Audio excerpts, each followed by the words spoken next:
आज के लेक्चर का आगाज करते हैं। सबसे पहले प्रीवियस लेक्चर में से कोई क्वेश्चन पूछना चाहते हो तो पूछ लीजिए। प्रीवियस लेक्चर में हमने जो कंसेप्ट था ख़ास तौर पे इन्वेस्टमेंट का, टाइप्स ऑफ इन्वेस्टमेंट, डिटर्मिनेंट्स और फिर relationship of investment with market rate of interest, ये स्टडी किया था। कोई क्वेश्चन पूछना चाहते हो पूछ लीजिए जी। क्वेश्चन 7 इन्होंने कहा है,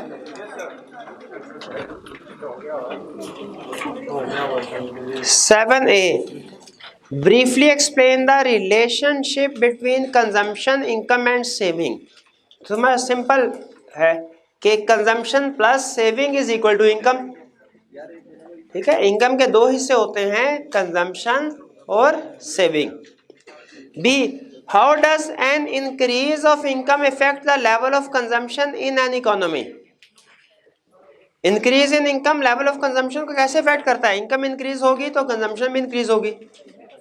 how does Keynes explain the difference based on household income and what are the implications of this. Household income के केस में वो केन्स फंक्शन जो है वो हम बताएं, केन्स का लॉ ऑफ कंजम्पशन, कि जब इनकम इंक्रीज होती है तो हाउस होल्ड की इनकम इंक्रीज होगी तो हाउस होल्ड अपनी कंजम्पशन भी इंक्रीज करेंगे, लेकिन वो उस रेशो से नहीं होती जिस रेशो से इनकम इंक्रीज होती है। और जो पोर्शन नॉट कंज्यूम्ड है वो सेविंग बन जाता है। How stable is the consumption function. Consumption function दो चीजें, एक मार्जिनल प्रोपेंसिटी टू कंज्यूम, एक average propensity to consume. Marginal propensity to consume constant रहती है और average propensity to consume decrease होती रहती है, वो स्टेबल नहीं है। Marginal propensity to consume stable है जी। और की क्वेश्चन 15,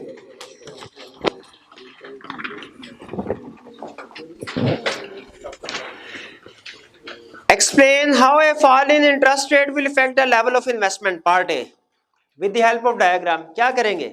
अगर इंटरेस्ट रेट कम होगा क्या इफेक्ट होता है इसका इन्वेस्टमेंट पे? इन्वेस्टमेंट इंक्रीज हो जाती है, वो इनवर्स रिलेशनशिप बना देंगे, डाउनवर्ड स्लोप।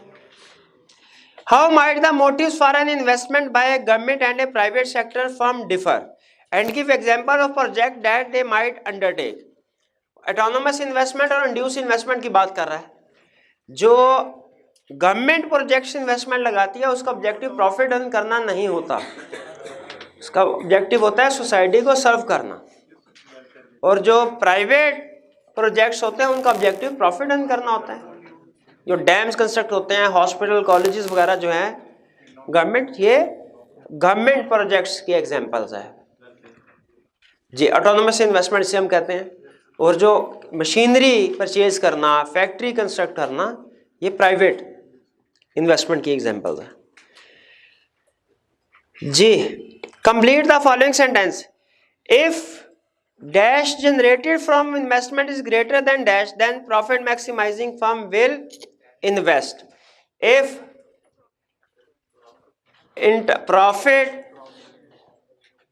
टेक्निकल टर्म क्या है?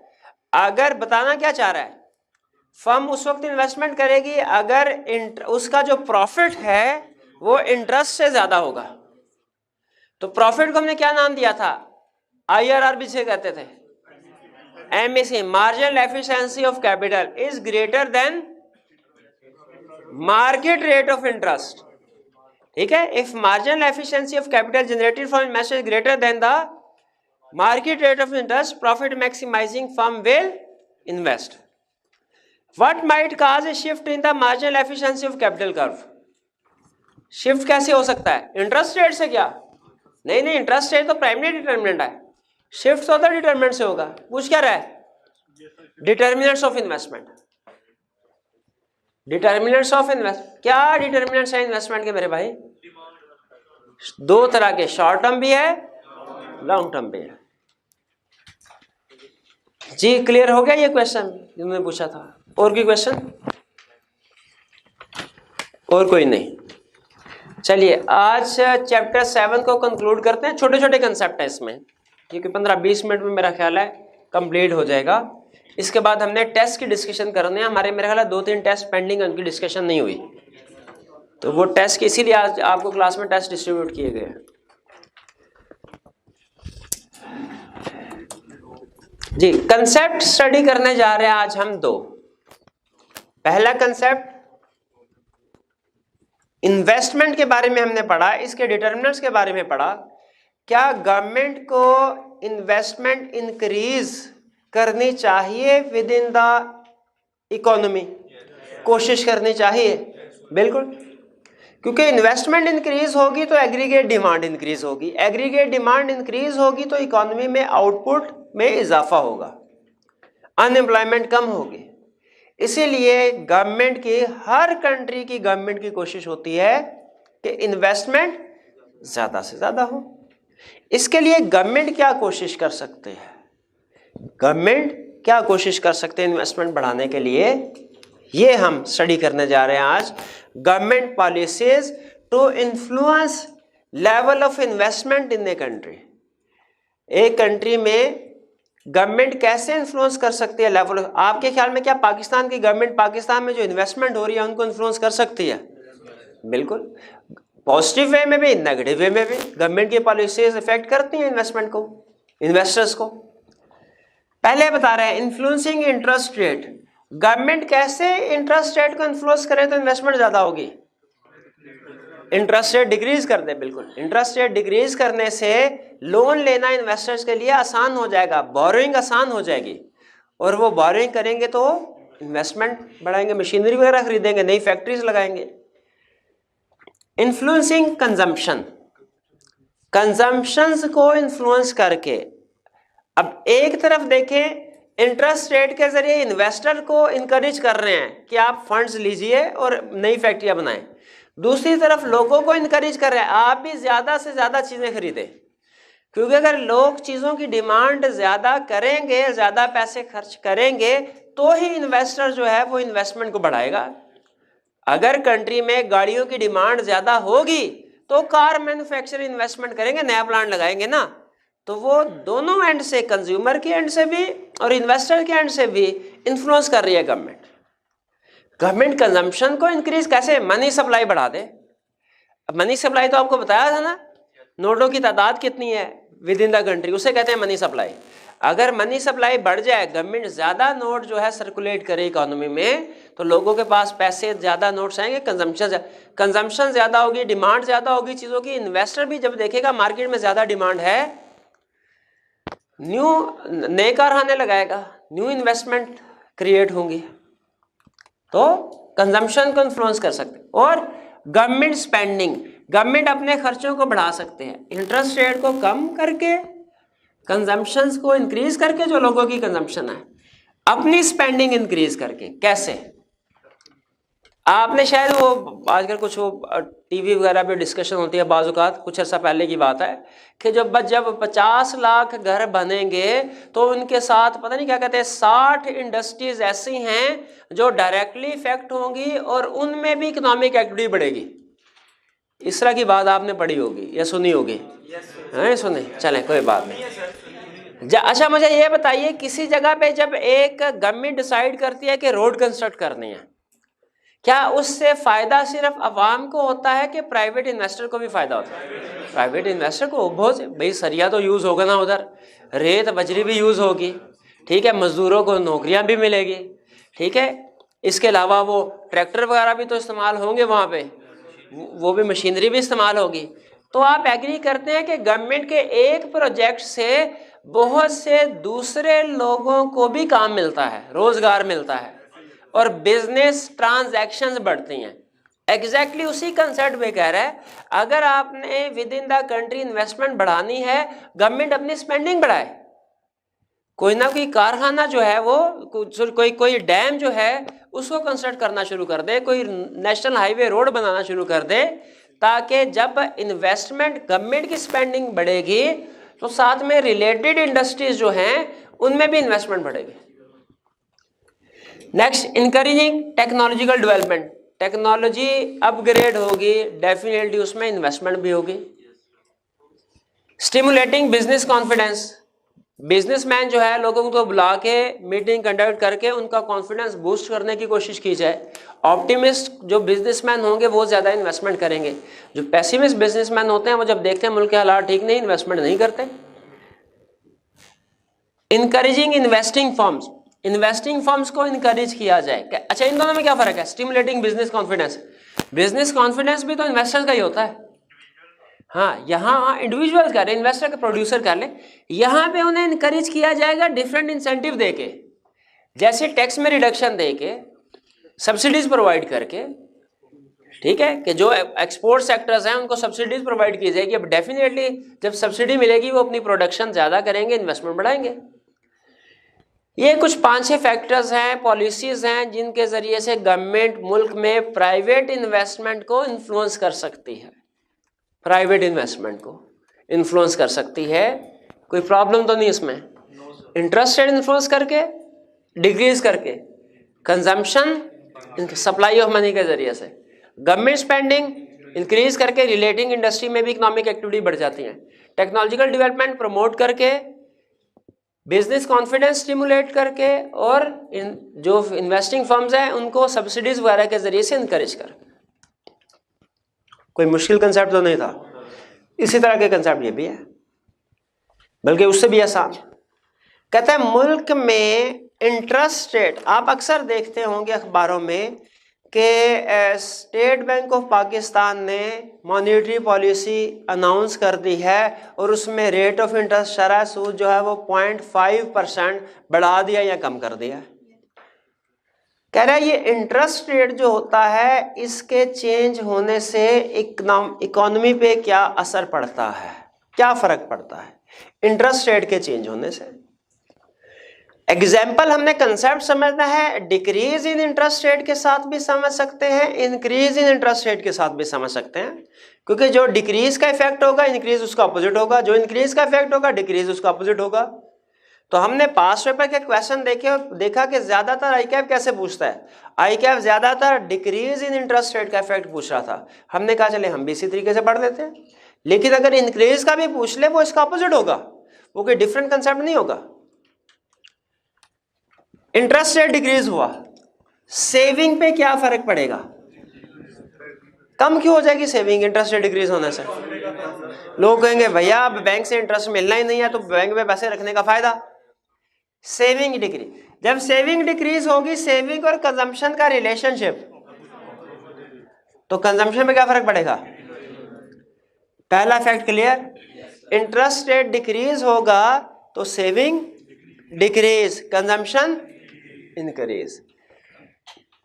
फिर बोरोइंग और इन्वेस्टमेंट, क्यों फर्म्स बारो क्यों करेगी? अब इंटरेस्ट रेट कम जो होगा तो फर्म बारो करेंगी, फिर इससे इन्वेस्टमेंट बढ़ेगी, बारोइंग भी इंक्रीज होगी, इन्वेस्टमेंट भी इंक्रीज होगी, लोगों की डिस्पोजेबल इनकम बढ़ेगी। अब ये कैसे भला? अच्छा, टैक्स रेट, अगर ये एक अलग कंसेप्ट बता रहा हूं, टैक्स रेट डिक्रीज हो जाए लोगों की डिस्पोजेबल इनकम में फर्क पड़ेगा क्या? बढ़ेगी। अच्छा, पाकिस्तान में तो नॉर्मली ऐसा ट्रेंड कम है, लेकिन फॉरेन कंट्रीज में यूएसए वगैरह में जो लोग होते हैं वो जब अपनी एजुकेशन जो होती है ना, पढ़ने का खर्चा, ये भी खुद बर्दाश्त कर रहे होते हैं स्टूडेंट्स, एग्जैक्टली। और वो कैसे करते हैं? बैंक से गवर्नमेंट ने पॉलिसीज इंट्रोड्यूस करवाई होती हैं, वो बैंक से लोन लेते हैं, और जब वो उनकी पढ़ाई कंप्लीट हो जाती है तो बैंक फाइनेंसिंग के जरिए से गवर्नमेंट उन लोगों को घर भी प्रोवाइड करती है। बाद में वो 10, 15, 20 साल तक वो अपनी सैलरी के जरिए से वो किस्त कर्ज उतारते रहते हैं, ठीक है, क्योंकि वहाँ पे कंसेप्ट, यहाँ पे तो हमारी सोसाइटी में तो कंसेप्ट ये होता है ना, जॉइंट फैमिली सिस्टम, ठीक है, तो पता है एक घर है वो 2-3 जनरेशन जो है वो उसी घर में रह रही है। फॉरेन कंट्रीज में इस तरह का कल्चर नहीं है, वो कहते हैं जैसे ही बच्चा जो 18-20 साल का उसे अलहदा कर दिया जाए, ठीक है, स्टेट ओनरशिप, वही हो जाए अलहदा। हाँ, इस दफा आपने घर से पैसे नहीं मंगवाने।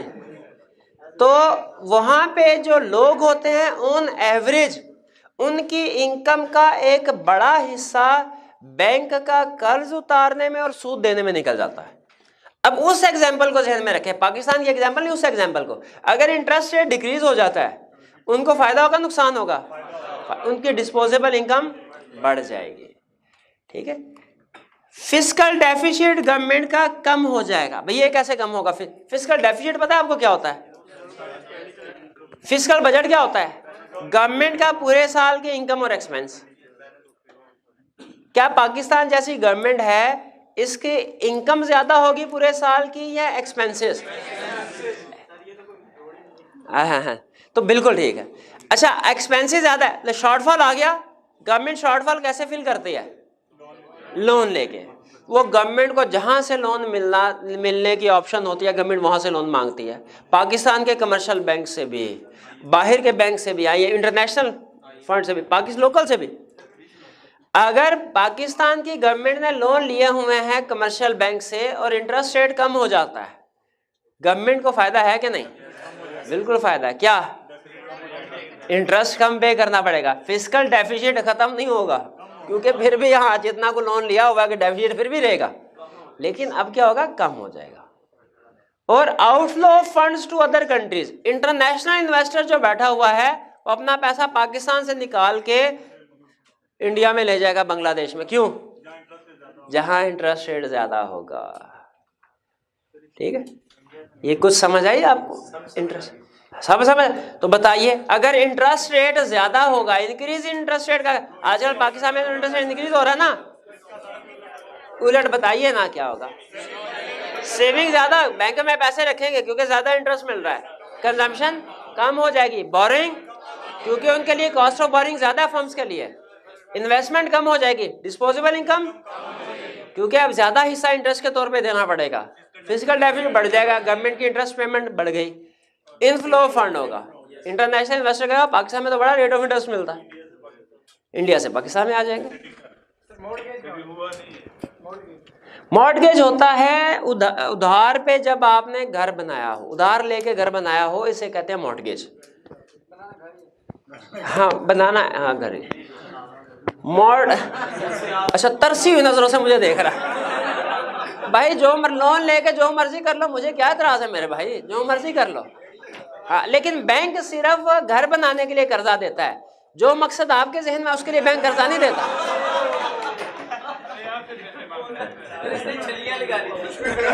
चलिए ठीक। सेविंग रेट इंक्रीज हो जाए। अच्छा, सेविंग रेट क्या होता है भला?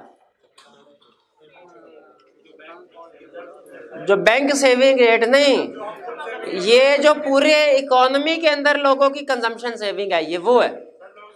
लोग सेविंग ज्यादा कर, हाँ, सेविंग रेट का मतलब क्या है? लोगों ने सेविंग करने ज्यादा। सेविंग रेट इंक्रीज हो जाए, इकोनॉमी पे क्या इफेक्ट पड़ेगा? कंजम्पशन, सेविंग बढ़ेगी, कंजम्पशन तो होना ही अपोजिट है एक दूसरे का। कंजम्पशन डिक्रीज होगी, लोगों की डिमांड भी, चीजों की डिमांड भी कम हो जाएगी, इंटरेस्ट रेट कम हो जाएगा क्योंकि लोग चीजें कम डिमांड, कंजम्पशन कम है, इंटरेस्ट रेट भी कम हो गया। इंटरेस्ट रेट कम हुआ तो जो फर्म्स हैं इन्वेस्टमेंट बढ़ा देंगी, लेकिन हर इंडस्ट्री की इन्वेस्टमेंट नहीं बढ़ेगी। अब यहां पे ध्यान में रखिए, फर्म ने इन्वेस्टमेंट बढ़ाई किस वजह से? इंटरेस्ट रेट कम हो गया था, इस वजह से। लेकिन बैकएंड पे देखें, ओवरऑल इकोनॉमी में सिचुएशन क्या चल रही है? लोग सेविंग ज्यादा करते हैं, लोग सेविंग ज्यादा, कंजम्पशन कम करते हैं, डिमांड कम करते हैं। फर्म सोचेगी अच्छा मैं इन्वेस्टमेंट अगर कर भी दूं, बेचूंगी किसे चीजें? क्यों?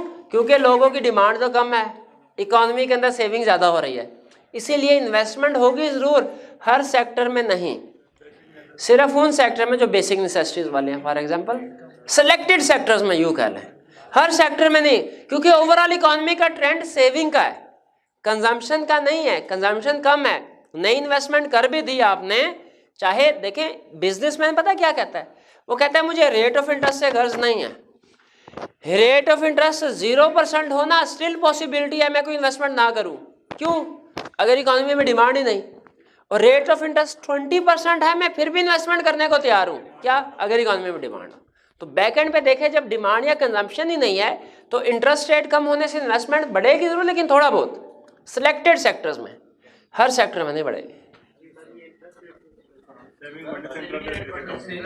सेविंग बढ़ने से, चले इसको जरा हम पढ़ते हैं। ये आप आइए, नहीं डायग्राम के जरिए से एक्सप्लेन नहीं कर रहा मैं।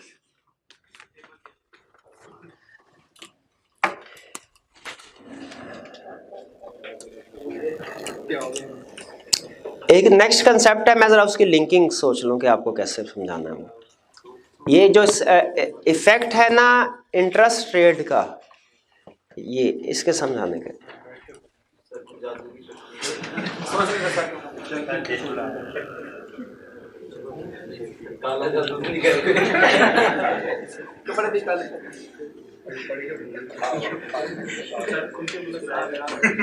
चले शुरू कर। यहां क्या समझाया था?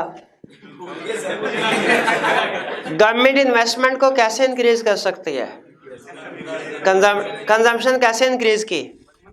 हाँ, मनी सप्लाई इंक्रीज करके। मनी सप्लाई इंक्रीज की तो कंजम्पशन बढ़ गई, लोगों के हाथ में पैसा आता है, लोग जाके बाजार में फिर खरीदने की कोशिश करते हैं चीजें, ठीक है। मनी सप्लाई इंक्रीज कर गई, सप्लाई ऑफ मनी। क्या जैसे मनी का मतलब करेंसी नोट्स, करेंसी नोट की सप्लाई है, ये कौन करता है? सब सप्लायर कौन है? सिर्फ एक पूरे मुल्क में स्टेट बैंक ऑफ पाकिस्तान, या रफली स्पीकिंग गवर्नमेंट है। जिस तरह सप्लाई ऑफ मनी होती है, जरा बताइए डिमांड ऑफ मनी भी है कि नहीं? भाई सोच के बताइए। अब आपने कंसेप्ट पूछा है ना, तो बताना मैंने तसल्ली से है। सप्लाई, क्योंकि आगे भी यूज होगा। सप्लाई ऑफ मनी है, सप्लायर ऑफ मनी कौन है? जब गवर्नमेंट सप्लाई ऑफ मनी है तो क्या डिमांड ऑफ मनी नहीं होगी? डिमांड ऑफ मनी कौन डिमांड करता है मनी को? कंज्यूमर्स, हम लोग जो है। चलिए ठीक है। जिस तरह हर चीज की एक प्राइस होती है, हर चीज की सप्लाई एंड डिमांड होती है, और सप्लाई एंड डिमांड के इंटरेक्शन से उसकी मार्केट प्राइस डिसाइड होती है।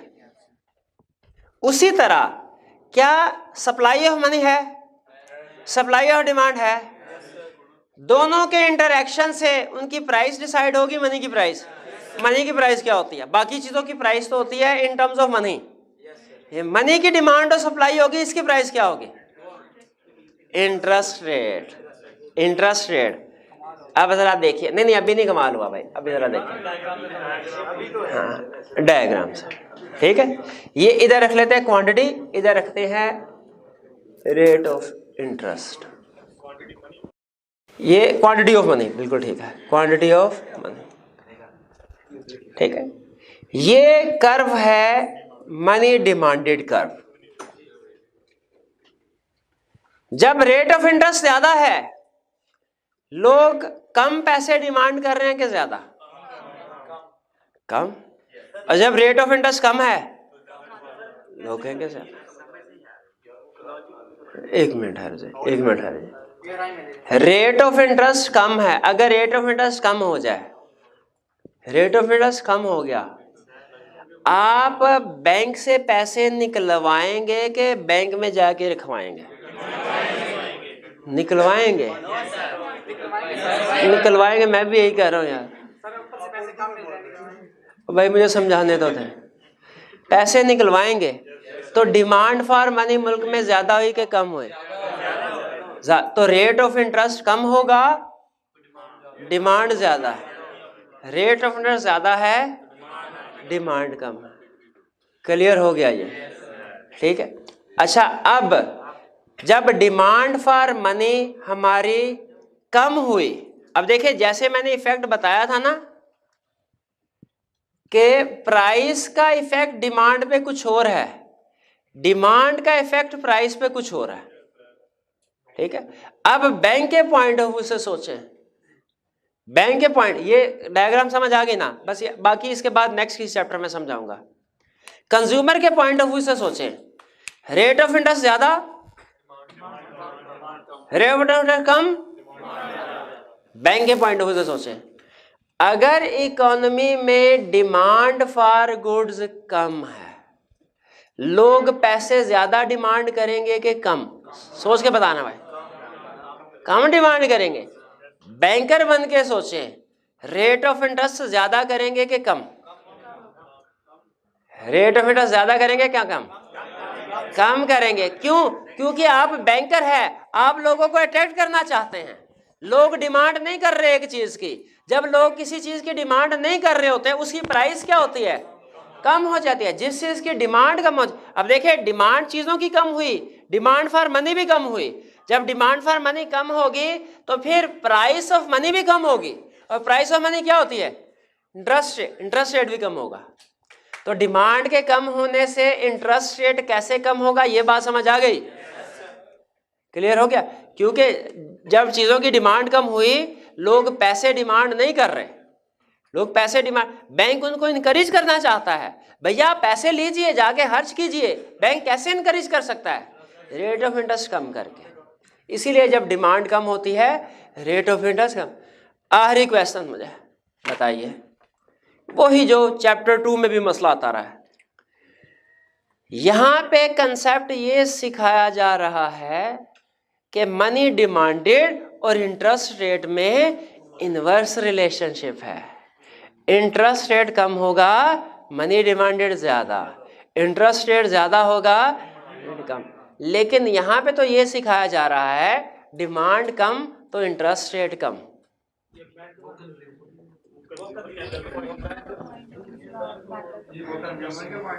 ये है effect of interest rate on demand. Interest rate का डिमांड पे इफेक्ट कुछ और है, डिमांड का इंटरेस्ट रेट पे इफेक्ट कुछ और है। ये है effect of demand on interest rate. ये भूल गए ना? प्राइस बढ़े, डिमांड क्या होती है? कम होती है, इनवर्स रिलेशनशिप। और डिमांड कम हो तो प्राइस क्या होती है? कम होती है। ये क्यों नहीं इनवर्स? ये बात समझ आई? कंसेप्ट समझाया था? प्राइस नहीं समझ आई ना? तब प्राइस बढ़ा, जिसमें तालियां बजाते थे आप, प्राइस कम हुई, डिमांड बढ़ गई, इनवर्स रिलेशनशिप। यह है effect of price on demand. और अगर डिमांड बढ़ गई तो प्राइस भी बढ़ गई। राइट वर्ड शिफ्ट आता था कि नहीं आता था? ये क्यों नहीं इनवर्स? क्योंकि ये effect of demand on price है। लॉ ऑफ डिमांड बताता है effect of price on demand. Price का बात एक नहीं है, प्राइस का डिमांड पे effect of price on demand और चीज है, और effect of demand on price और चीज है। नहीं समझ आया? आज तक नहीं समझ आया, आज कैसे समझ आना? समझ आ गई? तो फिर मुझे बताइए, ये डायग्राम क्या बता रही है कि रेट ऑफ इंटरेस्ट और मनी डिमांडेड का इनवर्स रिलेशनशिप है। रेट ऑफ इंटरेस्ट बढ़ेगा, मनी डिमांडेड कम है। रेट ऑफ इंटरेस्ट कम होगा, मनी डिमांडेड ज्यादा, इनवर्स रिलेशनशिप है। यहाँ पे फिर ये क्यों है? Demand for goods, demand for money कम होगी, इंटरेस्ट रेट कम होगा। हाँ, क्योंकि ये इंटरेस्ट का इफेक्ट है डिमांड पे, ये डिमांड का इफेक्ट है इंटरेस्ट पे। दोनों ऑपोजिट है, एक नहीं है मेरे भाई। सारी इकोनॉमिक्स ऐसी की तैसी फेर दिए गए, एक नहीं है, दोनों है। मूवमेंट इन डिमांड कर और शिफ्ट इन डिमांड कर का कंसेप्ट क्या था? यही तो था।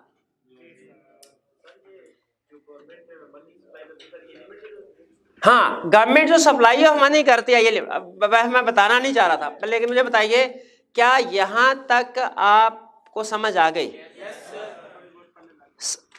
एक कर तो रह गया, कौन से वाला भला?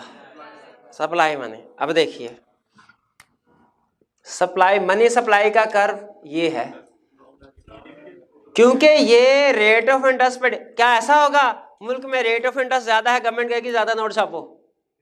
ये नोट किसने छापने हैं? क्या गवर्नमेंट रेट ऑफ इंटरेस्ट को सामने रख के नोट छापती है क्या? बिल्कुल भी नहीं। इसीलिए मनी सप्लाई की लाइन ये गवर्नमेंट खुद अपनी पॉलिसीज को सामने रखे, मॉनिटरी पॉलिसी को सामने रखे डिसाइड करती है। ईद आ गई तो ईद आने पे सप्लाई ऑफ मनी ज्यादा होगी, रेट ऑफ इंटरेस्ट पे ज्यादा नहीं होगी। ईद आएगी तो सप्लाई ऑफ मनी किधर जाएगी? Left word right word? Right word. क्या गवर्नमेंट मनी सप्लाई बहुत ज्यादा कर सकती है? अब ये देखिए, ये कंसेप्ट से कंसेप्ट लिंक करवा रहे हैं आप। कर सकती है लेकिन करती नहीं है।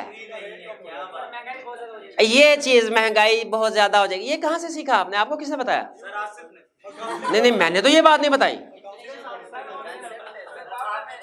हाँ, जिम्बाब्वे में ऐसा ही हुआ था, बिल्कुल। हाँ हाँ, इतने से पैसे, बिल्कुल ठीक है। अच्छा किया आपने इधर आ गए।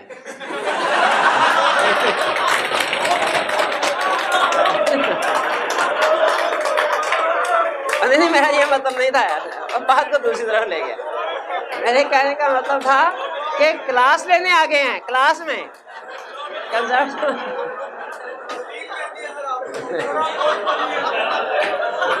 नहीं भाई, कंसेप्ट खत्म। टेस्ट निकाले भाई, टेस्ट निकाले बस। अच्छा, ये स्टूडेंट कह रहे थे कि हमारे शायद चैप्टर 6 से कुछ एमसीक्यूज डिस्कस नहीं हुए। 61 से 90 डिस्कस नहीं, और आपने याद भी नहीं करवाया। अच्छा चलो ठीक है, तो आज डिस्कस करने थे। अब तो कल डिस्कस होंगे। नहीं, कल डिस्कस करेंगे हम, और फिर इसके बाद चैप्टर 7 के भी डिस्कस हम करेंगे। चैप्टर 7 आज हमारा कंप्लीट हो गया है, लेकिन आज आपको चैप्टर 7 के एमसीक्यूज नहीं दे रहा, ठीक है। चैप्टर 6 के एमसीक्यूज जो 30 है वो कल डिस्कस करेंगे, लेकिन हमारा टेस्ट की डिस्कशन पेंडिंग है। टेस्ट अपने सामने रखिए, टेस्ट नंबर है हमारा 5, 6 है, टेस्ट 5 नहीं दिया गया आपको। कितने स्टूडेंट के पास टेस्ट 5 इस वक्त नहीं है, और कितने स्टूडेंट के पास टेस्ट 6 नहीं है? चलिए, टेस्ट 6 आप सबके पास है, टेस्ट 5 क्यों नहीं लेके आए आप लोग?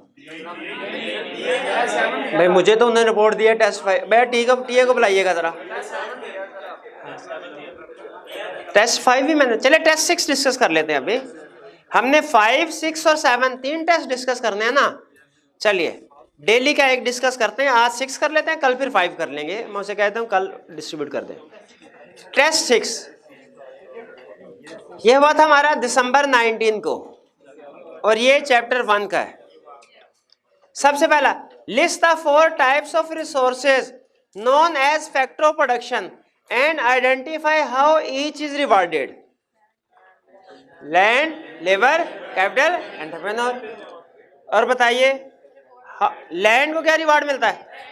रेंट, लेबर, वेजेस, कैपिटल, और एंटरप्रेन्योर प्रॉफिट। अच्छा मुझे बताइए, मैंने क्या किया, पहले लिखा heading type of resources, land, labour, capital, entrepreneur, फिर हेडिंग दी रिवार्ड, फिर उसके बाद लिख दिया मैंने रेंट, वेजेस, इंटरेस्ट, प्रॉफिट। क्या मेरी ये प्रेजेंटेशन ठीक है?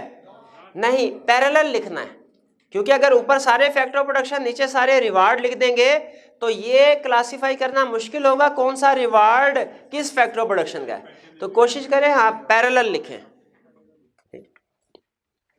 1 का part b, what do you understand by the term production possibility curve?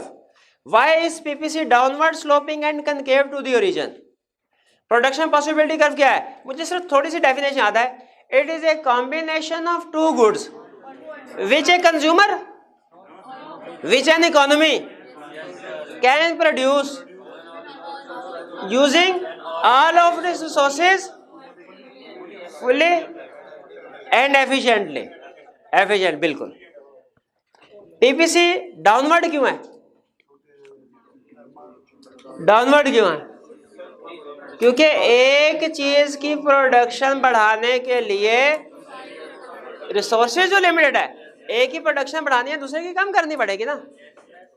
और कनकेव टू ओरिजिन क्यों है? ये तो वो लाइन होती थी हमारे, क्योंकि marginal rate of substitution, marginal rate of substitution तो यहाँ यूज ही नहीं होती टर्म। नहीं, पहले सही टर्म का नाम बताएं। Marginal rate of product transformation, यानी अपॉर्चुनिटी क्या होती है? Increase, decrease. और किस वजह से? Because some of the resources are more efficient. ये रटा लगाया था ना आपको, some of the resources are more efficient in producing good A and some are more efficient in producing good B. नहीं याद किया आपने? अच्छा चलें, कोई बात नहीं। कंसेप्ट रिफ्रेश तो हो गया ना कंसेप्ट। क्वेश्चन नंबर 1 में कोई प्रॉब्लम? 2 पे आइए, कह रहा explain the term opportunity cost with the help of an example. जी बताइए अपॉर्चुनिटी कास्ट डेफिनेशन क्या है? Value of most beneficial alternative sacrifice या फॉरगॉन। एग्जाम्पल क्या है? अपॉर्चुनिटी कास्ट के एग्जाम्पल आप दे सकते हैं इंडिविजुअल के पॉइंट ऑफ व्यू से भी, फर्म के पॉइंट ऑफ व्यू से भी, गवर्नमेंट के पॉइंट ऑफ व्यू से भी, इंटरनेशनल ट्रेडर के पॉइंट। उसने एक एग्जांपल मांगे, किसी एक के पॉइंट ऑफ व्यू से दे दे। भैया आप इंडिविजुअल के पॉइंट ऑफ व्यू से दीजिए अपॉर्चुनिटी कास्ट के एग्जांपल। हाँ हाँ हाँ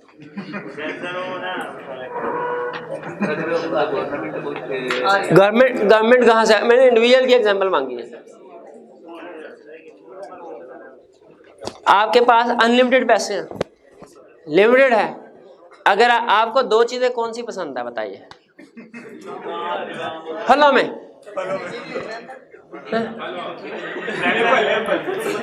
एप्पल, ऑरेंज। अगर आप एप्पल, वैसे तो आप दोनों चीजें हासिल करना चाहते हैं, लेकिन लिमिटेड पैसों की वजह से एक चीज हासिल करें। अगर एप्पल हासिल करते हैं तो ऑरेंज को सैक्रिफाइस करना पड़ेगा। एक एप्पल की अपॉर्चुनिटी कास्ट क्या होगी? वो ऑरेंज जो आपने सैक्रिफाइस किया। जी अच्छा, आपने भी एग्जांपल देनी, चले आप भी दे दें, पर आप प्रोड्यूसर के पॉइंट ऑफ व्यू से एग्जांपल दीजिए।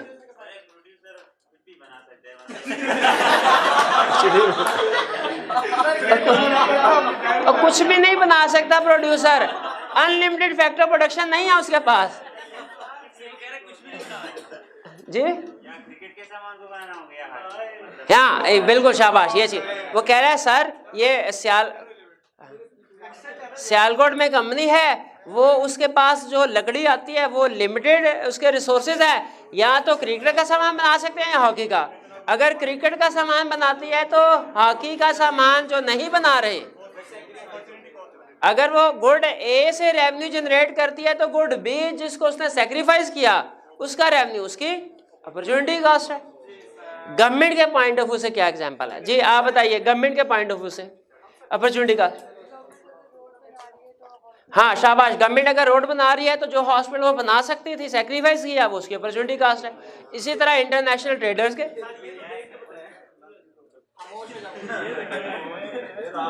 चले कोई बात नहीं, बता दो। मेरा भाई देख के ये बता दे कि इंटरनेशनल ट्रेडर की एग्जांपल अपॉर्चुनिटी कॉस्ट की। इंटरनेशनल ट्रेडर, इन जो फॉरेन ट्रेडर्स होते हैं, ये भी तो अपॉर्चुनिटी कॉस्ट का कंसेप्ट इन पे अप्लाई होता है। इसकी एग्जांपल बता दीजिए मेरे भाई। भाई देख के भी नहीं बता सके यार, ऐसे ना। हाँ बता ना, बाल लाल हो गए हैं, कान लाल हो गए हैं। जी भाई बताइए। अच्छा यार सर तुम सारे बोलोगे।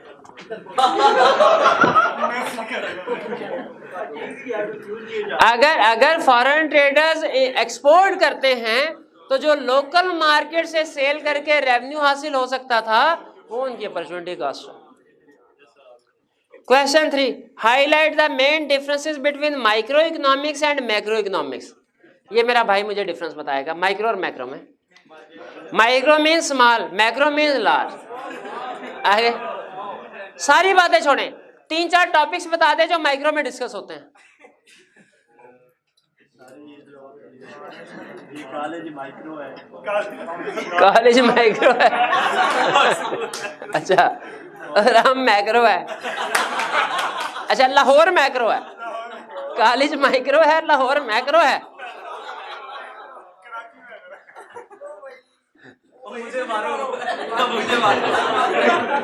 भैया बस कर देना कीजिए आप, खुदा कुछ भी नहीं पता। अच्छा माइक्रो इकोनॉमिक्स इतना बता दें किस चैप्टर से शुरू होकर किस चैप्टर पे खत्म होती है? 2 से लेके 1 भी माइक्रो का ही टॉपिक है। तो उसमें हमने कौन कौन से टॉपिक पढ़े? क्या मार्केट इक्विलिब्रियम पढ़ा? तो बताए ना कि प्राइसिंग ऑफ इंडिविजुअल प्रोडक्ट, और कंज्यूमर इक्विलिब्रियम पढ़ा, ये भी बताएं। कॉलेज में भी इंडिविजुअल के, कॉलेज को छोड़ दे भाई, ठीक है, ठीक है। इसके बाद फर्म इक्विलिब्रियम जो है, फर्म की pricing, cost decision, output decision, ये भी माइक्रो इकोनॉमिक्स। मैक्रो इकोनॉमिक्स में कौन से कंसेप्ट पढ़ते हैं? Inflation, unemployment, GDP, macro equilibrium, balance of payment, बिल्कुल ठीक है। इंपोर्ट एक्सपोर्ट, बिल्कुल ठीक है। Question 4, briefly explain concept of specialisation of labour and its advantages. Specialisation of labour का मतलब क्या है, कंसेप्ट क्या है? कि एक्सपर्ट ट्रेनिंग के जरिए से एक्सपर्टीज डेवलप की जाए, किसी एक काम को सब डिवाइड किया जाए डिफरेंट पार्ट्स में, और हर लेबर को जो है उसकी एक्सपर्टीज प्रोवाइड की जाए ट्रेनिंग वगैरह के जरिए से, स्पेशलाइजेशन। एडवांटेजेस क्या हैं? कम टाइम में टास्क कंप्लीट हो जाता है, एवरेज कॉस्ट जो है वो हमारी कम हो जाती है, क्वालिटी इंप्रूव होती है। ठीक है। Question 5, draw a production possibility curve from combination of consumer and capital goods. Consumer goods x axis पे आएंगी, वाई एक्सिस पे, और कैपिटल गुड्स, इनसे फर्क कुछ नहीं पड़ता। वैसे आपकी शेप थोड़ी सी डिफरेंट होगी लेकिन आएगी कनकेव ही। जिसको मर्जी आप एक्स एक्सिस पे रख लें, जिसको मर्जी वाई एक्सिस पे रख लें, वो आपकी मर्जी है, शेप सेम आएगी। हाँ, थोड़ा सा फर्क पड़ेगा